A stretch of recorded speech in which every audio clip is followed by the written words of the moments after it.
Je vous remercie déjà de m'inviter et de me donner la possibilité de parler au nom de Mopti, de parler au nom du centre du Mali et de parler au nom du Mali.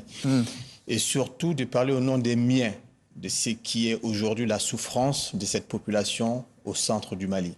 Effectivement, nous avons créé cette ONG il y a à peu près une vingtaine d'années. L'objectif pour nous à l'époque, c'était surtout d'agir au niveau du développement communautaire, vous voyez. Et on avait aussi cet objectif de le faire avec nos propres moyens. Tout ce que nous faisons sur le terrain, c'est nous-mêmes qui finançons. Mais il se trouve que depuis un certain temps, notre objectif n'est plus le développement communautaire, mais plutôt humanitaire. Et là, cela explique comment la situation s'est dégradée. Et aujourd'hui... Comment vivent-elles justement les populations sur place, cette situation? Alors, de manière dramatique, vous avez fait allusion tout de suite à la pénurie. Vous savez, cette pénurie de carburant, c'est maintenant qu'on se rend compte de la difficulté. Les informations montent, mais vous savez, nous, depuis des années déjà, Mopti vit en fonction, comment dirais-je, avec le délestage de l'électricité. Maintenant, avec ce problème de blocus et manque de carburant, si je vous dis que Mopti, depuis 3 semaines, c'est le blackout total. Il n'y a plus d'électricité du tout. Mopti, c'est quand même la 5e ville du Mali. C'est l'équivalent de Nice ici, ou de Korogo en Côte d'Ivoire, ou de Thiès au Sénégal. Les Africains comprendront ce dont je suis en train de parler.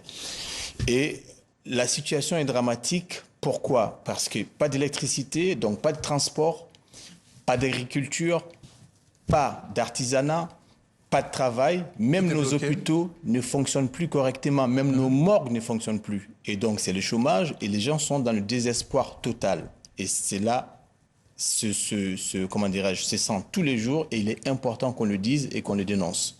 Dans la semaine, le Premier ministre de Transition Mali a dénoncé, le général Abdoulaye Maïga a dénoncé une tentative de déstabilisation. Le pays est enclavé. Qu'est-ce qui peut être fait à ce niveau-là? Ou est-ce que vous attendez quelque chose, un signe de ce côté-là? Alors, ce qu'il faut savoir, l'attente que nous avons au niveau des Mopti, ce n'est pas une attente concernant la communauté internationale. La première attente, c'est surtout concernant les Maliens nous-mêmes. Le Mali, aujourd'hui, est dans une situation de division totale à l'intérieur du Mali. Au niveau, vous parlez des autorités, les autorités... Il y a des difficultés au niveau des autorités, vous avez des difficultés au niveau des religieux qui sont divisés, vous avez des difficultés au niveau même régional, vous avez des régions qui veulent leur indépendance, vous avez des djihadistes, vous avez...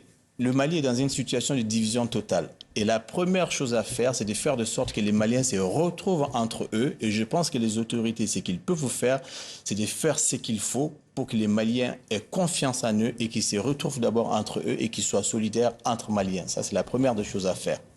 Et parce que, de votre côté, puisque vous êtes une ONG, vous êtes une société privée, quels sont les leviers que vous pouvez éventuellement actionner? Alors, les leviers actionnés aujourd'hui, ce qu'il faut se dire, c'est que le Mali est malade. C'est un corps malade, c'est comme ça que nous on le voit. Et j'ai l'impression, on a l'impression que dans ce corps-là, vous avez... Ça c'est le diagnostic. Oui. Mais bien sûr, vous avez tous les membres du corps qui se battent l'un contre l'autre. Et cela n'est plus possible parce qu'en continuant comme ça, c'est le corps entier qui va mourir. Et donc ce que nous proposons, on propose qu'on travaille sur 3 piliers. Le premier pilier, c'est d'abord de faire de sorte que la confiance revienne.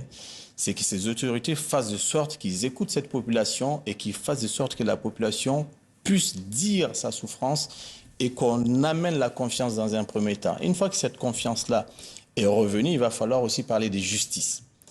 Quand on aura la justice en ce moment, on peut aller sur le levier local.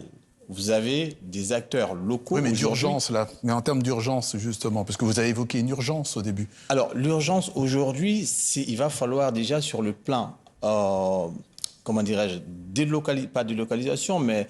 on a un problème de blocus, il va falloir déjà qu'on trouve une solution pour lever ces blocus-là. Et pour lever ces blocus-là, ces autorités sont responsables et doivent faire ce qu'il faut pour qu'on puisse ouvrir les voies qui arrivent à Mopti et dans le centre.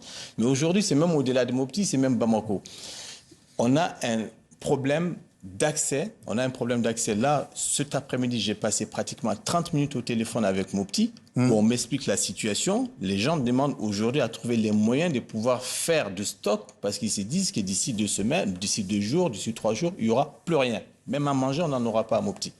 Et donc la situation aujourd'hui, c'est de lever ces blocus et de faire de sorte que les gens puissent avoir de quoi vivre et après mettre les Maliens ensemble pour que les Maliens puissent se mettre de manière commune et avec une solidarité pouvoir sortir de... Vous craignez, on entend en tout cas ce soir, vous craignez une situation même de famine. Mohamed Sanous Nientao, fondateur de l'ONG Mouvement Solidarité Nouvelle.